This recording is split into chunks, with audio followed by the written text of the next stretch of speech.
Welcome back to Marketing for Your Future. I am your host, David Benfield. On this show, we talk to digital marketing experts from all across the country, sometimes around the world, to help make you a better digital marketing person yourself. So joining me today is Monica Stoneking from SK Consulting, and she's all the way in Overland Park, Kansas.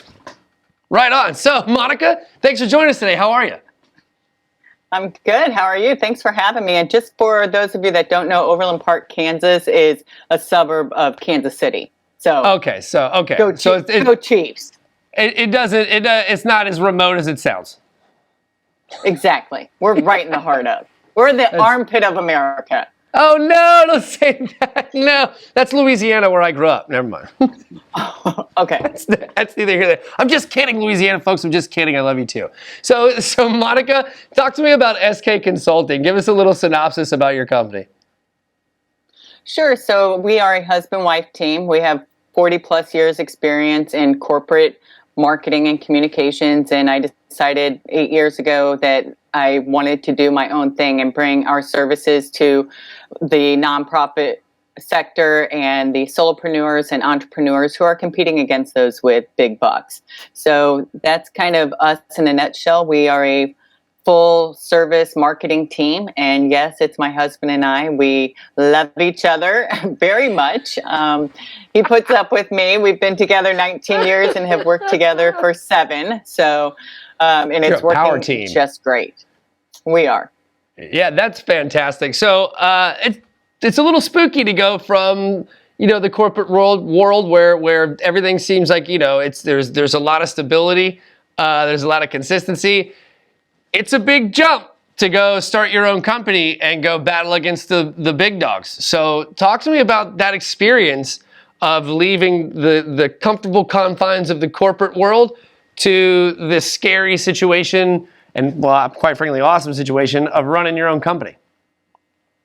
So first and foremost, I would tell people that are thinking about taking the leap, those that want to be entrepreneurs or are entrepreneurs at heart, really take a look at the work-life balance. If you are sacrificing your mental health for that stability of a paycheck, it's more than worth it to take your talents and go and try your hand. If you don't try, you'll never know if you'll succeed.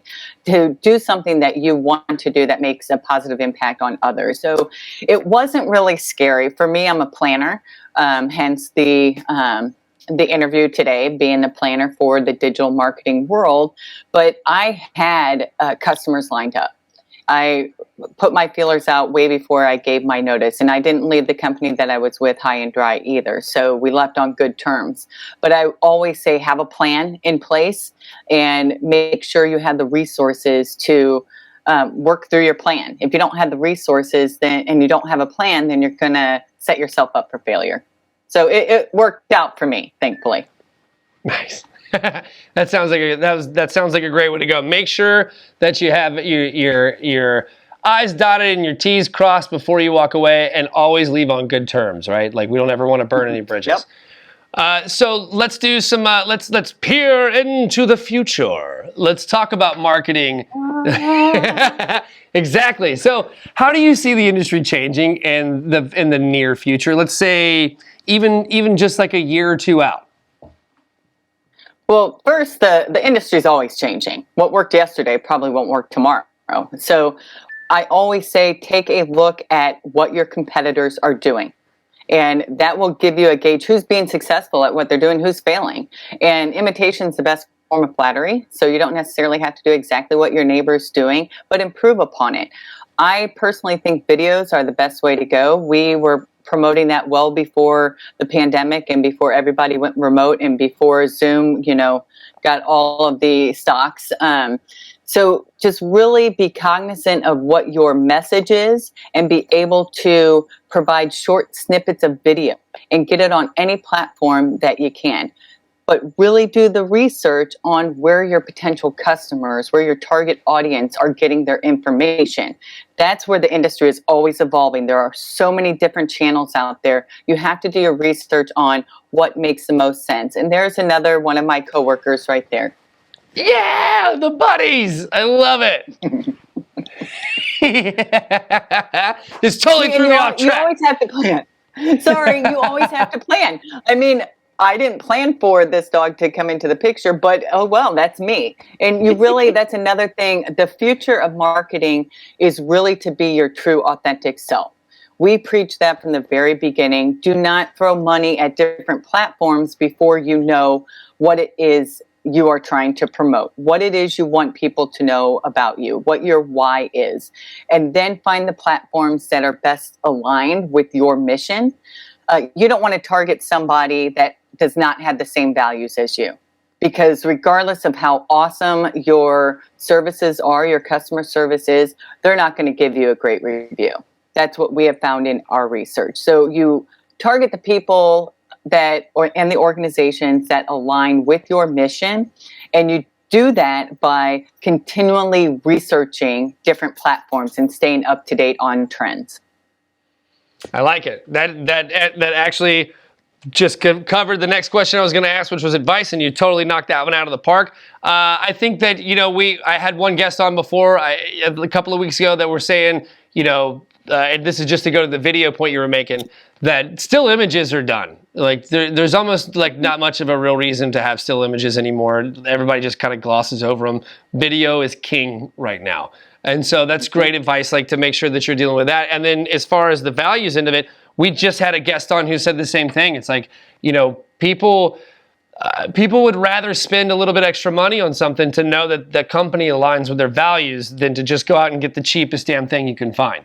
Because oftentimes the cheaper item, the company doesn't align with your values. So that's going to be a very interesting thing as we move forward. There's going to be I feel like a very stark and dynamic shift towards like really honing in on that value system, decision making. I agree. And another thing too is gone are the days of the 2,400 word blogs. People's attention spans are not there, especially during the pandemic. We found in our research that, people were online a lot more. They were shopping, they were watching videos, they were homeschooling, they were doing whatever.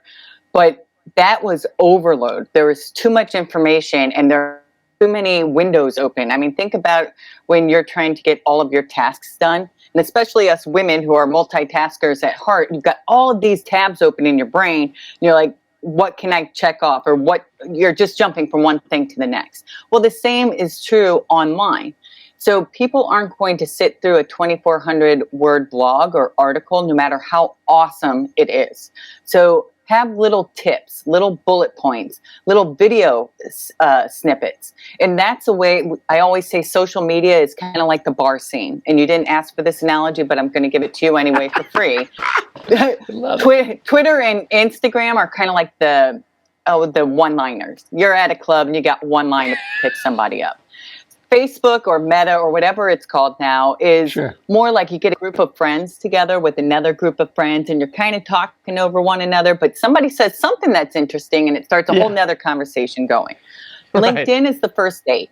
You're a little bit more professional.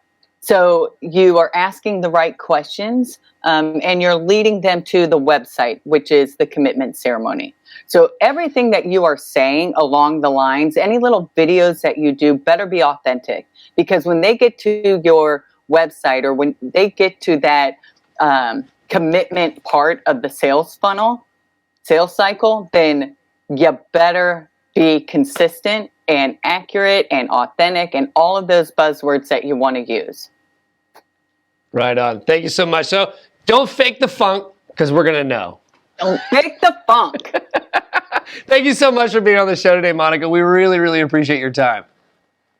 Thank you, David. Have a great day. Thanks so much. So if you'd like to learn more about Monica's company, SK Consulting, you can head over to dailyadbrief.com. That's going to do it for us today on Marketing for Your Future. I am your host, David Benfield, and we will see you in the future.